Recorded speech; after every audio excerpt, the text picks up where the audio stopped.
السلام علیکم ناظرین، پروگرام ویژن بائی راجہ عاطف ذوالفقار کے ساتھ آپ کی خدمت میں حاضر ناظرین۔ پچھلی رات سپریم کورٹ آف پاکستان نے جو تحریری فیصلہ جاری کیا ہے 9 اپریل والا،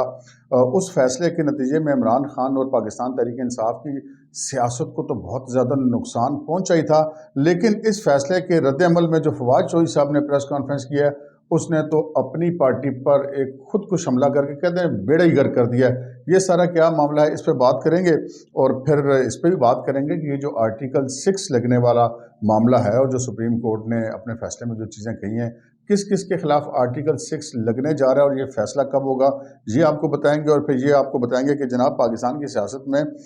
پاکستان تحریک انصاف کی طرف سے مسٹر ایکس اور مسٹر وائی کا بڑا چرچا ہے۔ یہ مسٹر ایکس اور مسٹر وائی اس وقت کون ہیں اور آئندہ یہ کس کو مسٹر ایکس اور مسٹر وائی کہیں گے، اور یہ مشورہ عمران خان صاحب کو کس نے دیا ہے، یہ آپ کو بتائیں گے۔ اور پھر جناب جو سپریم کورٹ کے فیصلے کی کچھ جزیات پہ بات کریں گے، اور پھر رانا ثناء اللہ نے جو پریس کانفرنس کی ہے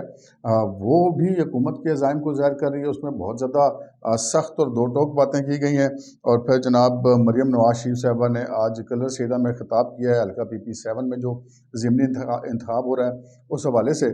مگر اس سے پہلے کہ ہم ان تمام موضوعات پہ بات کو آگے بڑھائیں، آپ سے گزارش ہے کہ اگر ابھی تک آپ نے ہمارے چینل سبسکرائب نہیں کیا تو پلیز کر لیجئے، ساتھ ہی بیل آئیکن بھی دبا دیجئے تاکہ جو ہی ہمارا کوئی نیا پروگرام اپلوڈ ہوتا ہے تو اس کا نوٹیفیکیشن فوری طور پر آپ کو موصول ہو سکے۔ پروگرام کا باقاعدہ آغاز کرتے ہیں ناظرین۔ مریم نواز شریف صاحب آج ان کا ایک جلسہ تھا کلر سیدہ میں، عمران خان صاحب کا جلسہ تھا DG خان میں۔ عمران خان صاحب کا جو جلسہ تھا وہ بھی ہم اس کو تعداد کے حوالے سے اچھا جلسہ کہہ سکتے ہیں۔ اب بات اگر ہم کریں PP7 راولپنڈی جو تحصیل کلر سیدہ اور تحصیل کوٹا پر مشتمل حلقہ ہے، وہاں پر آج مریم صاحبہ نے آپ سے کچھ دیر قبل خطاب کیا۔ مریم صاحبہ وہاں پہ پہنچی تھی اور اس سے پہلے عمران خان صاحب 3-4 روز قبل جو ہے وہ اس حلقے میں جلسہ کر چکے ہیں، لیکن وہ جلسہ کوئی خاطر خواہ اتنا مضبوط ان کا جلسہ ثابت نہیں ہوا۔ لیکن مریم نواز شریف صاحبہ کا جو جلسہ تھا کلر سیدہ میں وہ آج جیسا کہ توقع کی جا رہی تھی، اور کلر سیدہ میں جیسے مسلم لیگ نون کا خاصا بڑا ووٹ بینک ہے اس حوالے سے وہ جلسہ جو ہے وہ خاصا مؤثر ثابت ہوگا۔ مریم نواز شریف صاحبہ نے جیسے ان کی عادت ہے جس علاقے میں جاتے ہیں اس کی مقامی زبان میں بات کہ 2-3 فقرے وہ یاد کر لیتی ہیں، یہاں پر بھی انہوں نے جو اپنے خطاب کا آغاز چند پٹواری کے فقروں سے کیا، اور جس سے وہاں کے لوگوں کو یقینی بات ہے بڑا پسند آتا ہے کہ ایک بندہ باہر سے یار وہ ہماری زبان میں بات کر رہا ہے۔ بہرحال یہ ایک نفسیاتی معاملہ ہوتا ہے ذرا لوگوں کو اپنی طرف اٹریکٹ کرنے کے لیے۔ لیکن یہ جو اس حلقے کی سچویشن ہے، اب سے پہلے یہ سچویشن چل رہی تھی کہ کچھ پرسنٹ جو ہیں وہ راجہ صغیر مسلم لیگ نون کے وہ جو PTI کو امیدوار کرنے شبیر سے کچھ پرسنٹ آگے دکھائی دے رہے تھے، اور ویسے تو الیکشن کی رات تک کچھ پتہ نہیں ہوتا کہ اگلے دن جب ووٹر کا موڈ کیا بنتا ہے، لیکن کچھ پرسنٹ آگے دکھائی دے رہے تھے۔ لیکن عمران خان صاحب کا جلسہ ہونے کے باوجود صرف کچھ پرسنٹ مسلم لیگ نون کے امیدوار آگے تھے، لیکن یہ توقع کی جا رہی تھی کہ مریم صاحبہ کے جلسے کے بعد وہاں پہ پوزیشن میں کافی فرق پڑے گا، اور بظاہر ایسا لگتا ہے کہ یہ فرق پڑے گا کیونکہ جو انٹیلیجنس کی رپورٹیں ہیں وہ بھی یہی بتا رہی ہیں کہ راجہ صغیر جو ہے وہ نسبتاً بہتر پوزیشن میں پاکستان تحریک انصاف کی نسبت۔ اب کل جو ہے وہ انتخابی مہم کا آخری دن ہے، عمران خان صاحب بھی اپنے جلسے مکمل کریں گے اور مریم صاحبہ بھی اپنے جلسے مکمل کریں گے، اور پھر یہ جو ہے 17 جولائی جو بڑا فیصلہ کن دن ہوگا، کیونکہ اس سے نہ صرف ان 20 سیٹوں کا فیصلہ ہوگا بلکہ پنجاب کی وزارت اعلیٰ کا فیصلہ ہوگا، اور پنجاب کی وزارت اعلیٰ کا فیصلہ ہونے کا مطلب یہ ہے کہ پاکستان کی جو سیاست ہے اس کا فیصلہ ہوگا، کیونکہ پنجاب جو ہے وہ پاکستان کا 60% آبادی کے اعتبار سے۔ اب ہم ان موضوعات کی طرف آتے ہیں جو کہ ہم نے آج کے اس پروگرام کے آپ کے لیے اسپیشلی رکھے ہوئے تھے۔ وہ ایک تو یہ کہ سپریم کورٹ آف پاکستان نے وہ فیصلہ جاری کر دیا جس جو کہ عمران خان صاحب وہ جب قاسم سوری صاحب نے وہ تحریک عدم اعتماد پہ ووٹنگ کرانے سے انکار کر دیا تھا، اور پھر سپریم کورٹ نے اس کا نوٹس لیتے ہوئے جو کہا تھا کہ فلاں ٹائم تک وہ جو تحریک عدم اعتماد پہ ووٹنگ کروائی جائے، لیکن عمران خان صاحب اس کو لٹکاتے رہے، یعنی کہ لٹکاتے اس طرح رہے کہ اسپیکر کی مدد سے اور ڈپٹی اسپیکر کی مدد سے لٹکاتے رہے، اور پھر بعد میں جب قاسم سوری صاحب نے پہلے جب اس کو مسترد کیا تھا تو عمران خان صاحب نے فوری طور پر اسمبلیاں توڑنے کا اعلان کیا تھا، اور صدر صاحب نے فوری طور پر اسمبلیاں توڑ دی تھی، اور حالانکہ جو آئین اور قانون میں اس چیز کی گنجائش نہیں تھی کہ تحریک عدم اعتماد پہ جو گنتی نہ کروانے کا کوئی آپشن نہیں تھا، لیکن وہ آپشن انہوں نے لیا، اور اس وقت جتنے بھی ماہرین آئین و قانون تھے وہ یہ کہہ رہے تھے کہ اس طرح یہ کر نہیں سکتے، جو انہوں نے کیا وہ ان کو بھگتنا پڑے گا، اور وہ لگتا ہے کہ وہ بھگتنے کا وقت آ گیا ہے۔ وہ ایسے آ گیا جناب کہ سپریم کورٹ نے گزشتہ روز رات کے یہ فیصلہ اپنا تحریر جاری کیا، اس میں ویسے تو آپ سن چکے ہوں گے کہ جو چیزیں ہیں، لیکن جو 3-4 اہم باتیں ہیں، انہوں نے ایک تو یہ جو اسمبلیاں توڑنے کا اقدام ہے صدر کا اس کو غیر آئینی قرار دیا، اور یعنی کہ جس نے مشورہ دیا وہ بھی پھر غیر آئینی ہو گیا وزیر اعظم، اور جس نے توڑی صدر انہوں نے بھی غیر آئینی کام کیا. پھر انہوں نے اسپیکر اور ڈپٹی اسپیکر کی رولنگ کو بھی غیر آئینی قرار دیا. پھر انہوں نے جو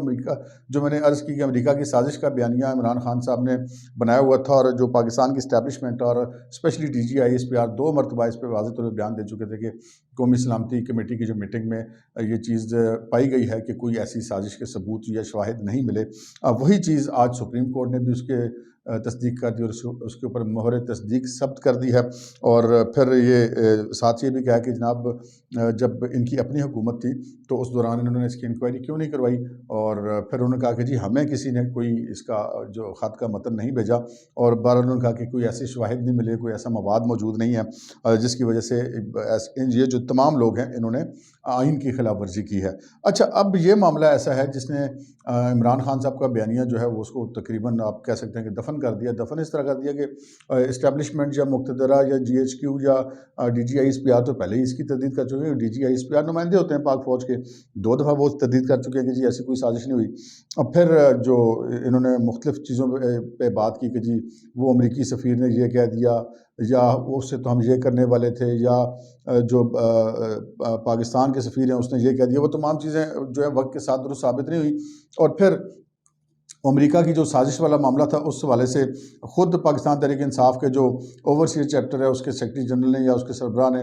جو ہے وہ خود ڈونلڈ لو کو خط لکھا. حالانکہ آج کی تقریر میں بھی عمران خان صاحب ڈونلڈ لو کو لتاڑ رہے تھے، دوسری طرف وہ چند روز پہلے خط لکھ چکے ہیں اسے معذرت وغیرہ کے، اور اب آگے چلنے اور پچھلی باتوں کو بھولنے کی درخواستیں کرتے پھر ہیں. تو آپ کو بتانے کا مقصد یہ ہے کہ کہتے کچھ ہے اور ہوتا کچھ ہے. بہرحال یہ ہوا. اس کے بعد پھر فواد چوہدری صاحب کی ایک پریس کانفرنس ہوئی. پریس کانفرنس کا جناب وہ تو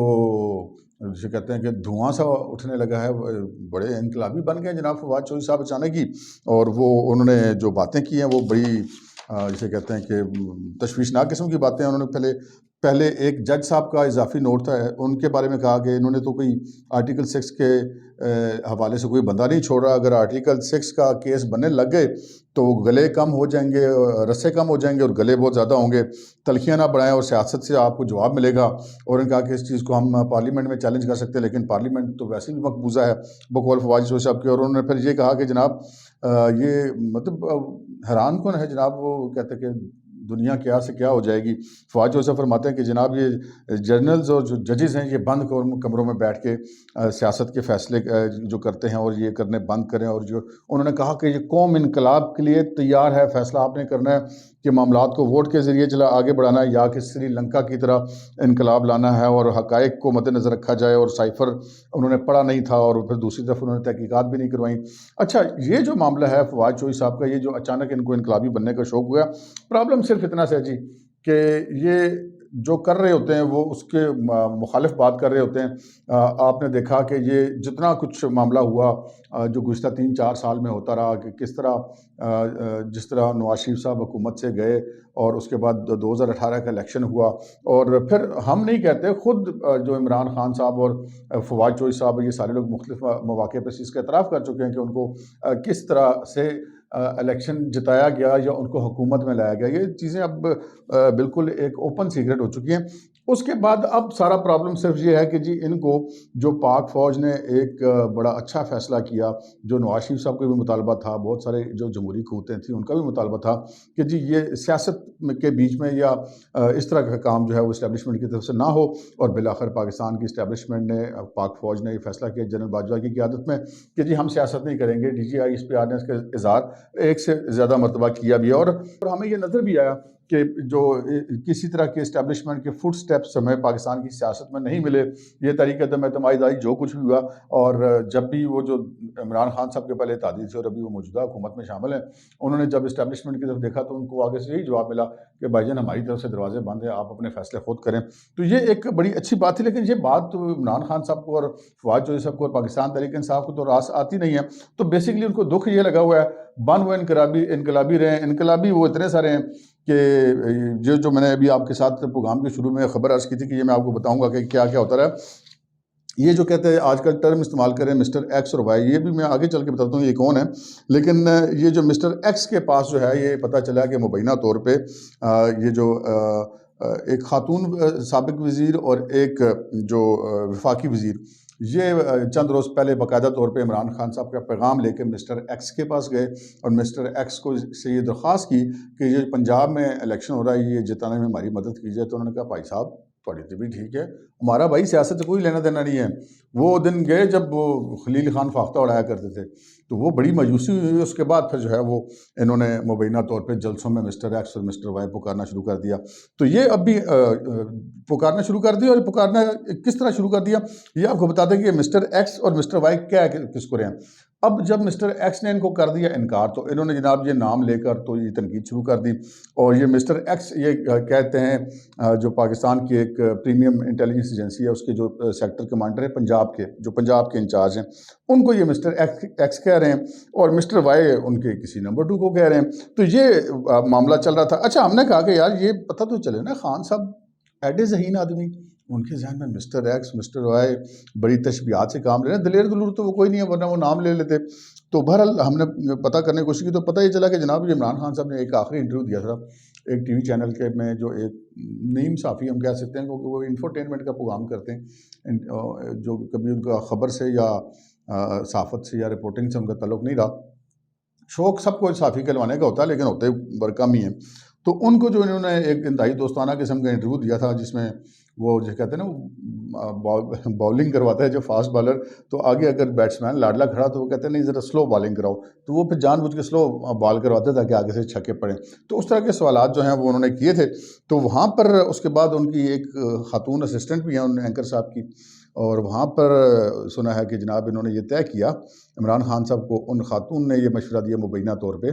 کہ جناب آپ اس طرح کریں کہ جو آرمی چیف جنرل باجوہ، ان کے یہ لفظ فیوچر میں مسٹر ایکس استعمال کریں، کیونکہ وہ تو ویسے بھی ابھی سابق ہو جائیں گے کچھ دنوں کے بعد، یعنی کہ کچھ عرصے کے بعد۔ تو یہ ایک تاثر بھی جائے گا، پریشر بھی پڑے گا، جی ہم آپ کو سابق سمجھتے ہیں۔ تو مسٹر ایکس آپ ان کے لیے استعمال کریں، اور مسٹر وائی آپ D G I S I کے لیے استعمال کریں۔ اور مسٹر وائی کی کیوں استعمال کیا جائے D G I S I کے لیے، کہ وہ یہ چاہتے تھے کہ وہاں پہ کوئی اور جرنیل ہو، لیکن وہاں پہ جنرل ندیم بیٹھے ہیں، تو وہ کہتے ہیں کہ وائی وہ وہاں پر کیوں ہیں، مطلب کیوں والا وائی انہوں نے کہا کہ آئندہ کے لیے انہوں نے یہ طے کیا کہ جی یہ 2 چیزیں ہوں گی کہ مسٹر ایکس اور اب وائی فیوچر میں ہم ان کو کہیں گے، لیکن فی الحال یہ پنجاب کے سیکٹر کمانڈر کو اور جو ڈپٹی کمانڈر ہیں ان کی بات کی جا رہی ہے۔ اچھا یہ جو میں نے آپ سے عرض کی کہ سختی کو آوازیں مار رہی ہے اس وقت پاکستان تحریک انصاف، آج رانا ثناء اللہ صاحب جو وفاقی وزیر داخلہ، انہوں نے ایک پریس کانفرنس کی، اور بڑی معنی خیز پریس کانفرنس تھی۔ ایک تو انہوں نے اپنا جو تبصرہ تھا وہ کیا سپریم کورٹ کے فیصلے کے اوپر، انہوں نے کہا کہ ان کی نظر میں، چونکہ وہ وزیر داخلہ تو آئی ہیں، وہ بنیادی طور پہ ایک وکیل ہیں، قانون دان ہیں، انہوں نے کہا کہ جو فیصلہ میں نے پڑھا ہے سپریم کورٹ آف پاکستان کا، اس فیصلے کے تحت گورنمنٹ باؤنڈ ہے کہ وہ آرٹیکل 6 کے تحت کارروائی کرے۔ انہوں نے کہا کہ یہ ہمارے پاس چوائس نہیں، اگر ہم نہیں کریں گے تو غلط کریں گے۔ یہ انہوں نے اپنا اوپینین بتایا، اور پھر جب ان سے پوچھا گیا کہ جناب یہ کب کارروائی کا آپ آغاز کریں گے، تو انہوں نے یہ فرمایا کہ جناب یہ کارروائی کا جو آغاز ہے یہ کل جو کابینہ کا اجلاس ہے، اس کابینہ کے اجلاس کے بعد جو ہے وہ کارروائی کا آغاز ہوگا۔ کارروائی ہونے کی ان کے خلاف ہے، اور ان کے مطابق یہ صدر پاکستان جو ہیں ڈاکٹر عارف علوی، اور اس وقت جو سابق وزیر اعظم تھے عمران خان صاحب، سابق ڈپٹی اسپیکر جو کیسر صاحب ہیں اسد کیسر، اور سابق ڈپٹی اسپیکر قاسم سودی، اور اس وقت کے وزیر قانون جو تھے فواد چودھری، ان کے خلاف یہ کارروائی آرٹیکل 6 کی ہو سکتی ہے، اور آپ کابینہ سے منظوری لی جائے گی، اس کے بعد یہ کارروائی شروع کر دی جائے گی۔ اچھا یہ جو آرٹیکل 6 والا معاملہ ہے، اس پر انہوں نے بات کی، اور ساتھ انہوں نے یہ مطالبہ بھی کیا صدر پاکستان سے ڈاکٹر عارف علوی سے کہ جناب سپریم کورٹ کے فیصلے کے بعد اخلاقی طور پہ ان کو مستعفی ہو جانا چاہیے۔ لیکن وہ تو آپ کو پتہ ہے کہ جب اخلاقی طور پہ کیا مستعفی ہونا ہے، وہ گورنر پنجاب جو تھے، جو عمران خان صاحب نے لگائے تھے سرور صاحب کو ہٹا کے، عمر سرفراز چیمہ صاحب، انہوں نے کون سے جتن نہیں کیے کہ ان کو ہٹا دیا گیا وزیر اعظم نے، لیکن وہ گورنر ہاؤس چھوڑنے کو تیار نہیں تھا۔ پھر وہی قیادیوں والی وین بھجوا کر دکھا کر تو ان سے گورنر ہاؤس انہوں نے خالی کروایا، تو صدر کتنے چھڑتا ہے جناب۔ تو بہرحال مطالبہ انہوں نے کیا ہے۔ اچھا اب یہ جو سارا معاملہ ہے یہ اب طے پانا ہے کل کابینہ کے اجلاس میں، کیونکہ یہ فیصلہ رانا ثناء اللہ نے یا شہباز شریف نے یا پاکستان مسلم لیگ کی حکومت نے اکیلے نہیں کرنا۔ اس فیصلے میں جب تک کے لیے آصف علی زرداری، بلاول بھٹو زرداری، مولانا فضل الرحمان اور جو دیگر پارٹیوں کے لوگ ہیں ان کی مشاورت اور ان کی رضامندی جب تک یہ شامل نہیں ہوگی، اس وقت تک یہ کارروائی نہیں ہوگی۔ لیکن جو فواد چودھری صاحب نے آج بیانات دیے ہیں اور جو کل رات کو سپریم کورٹ کا فیصلہ آیا، ان دونوں کے نتیجے میں ہم ایک اندازہ قائم کر سکتے ہیں کہ جناب عمران خان صاحب کی سیاست پہ اتنے دن اتنے برے دن اب شروع ہو گئے ہیں کہ ماضی میں شاید کبھی بھی اتنے برے دن نہیں رہے جتنے کہ اب مستقبل میں آتے ہوئے دکھائی دے رہے ہیں. اب تک کے لیے اتنا ہی. اجازت دیجیے. اللہ حافظ.